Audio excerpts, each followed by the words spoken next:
Constituye hecho imponible la propiedad o posesión del patrimonio atribuible a los sujetos pasivos de este impuesto en los términos establecidos en la ley constitucional.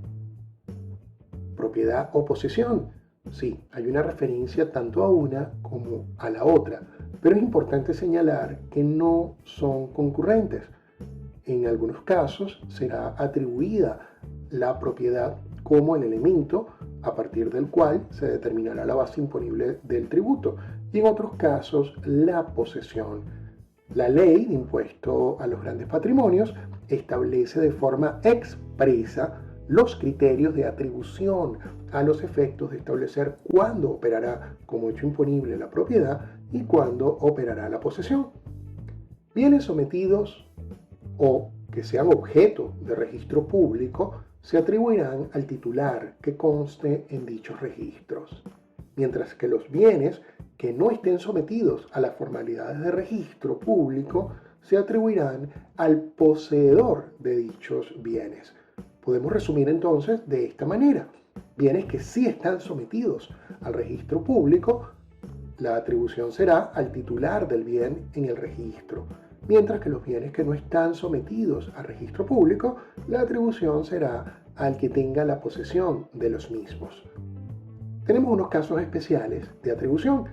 La ley establece que los arrendamientos financieros contratados con empresas regidas por la legislación que regula los bancos y otras instituciones financieras, en ese caso el bien se atribuirá al arrendatario.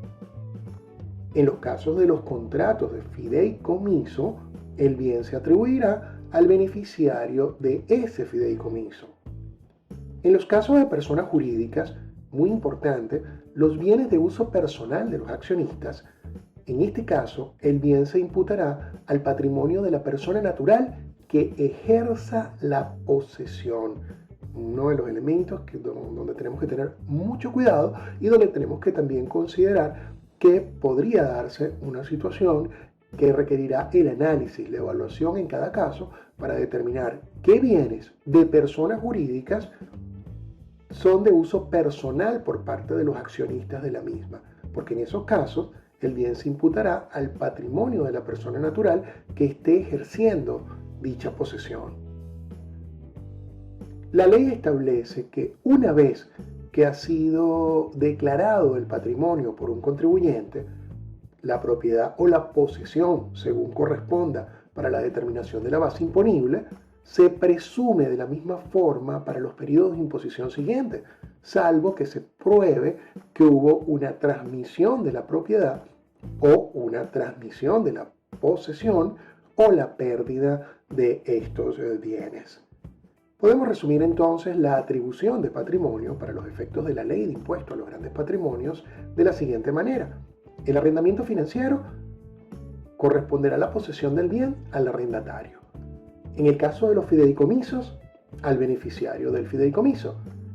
En el caso de las personas jurídicas, cuando los bienes son de uso personal de los accionistas, será el accionista al que se le atribuya ese bien a los efectos de determinar la base imponible del impuesto a los grandes patrimonios.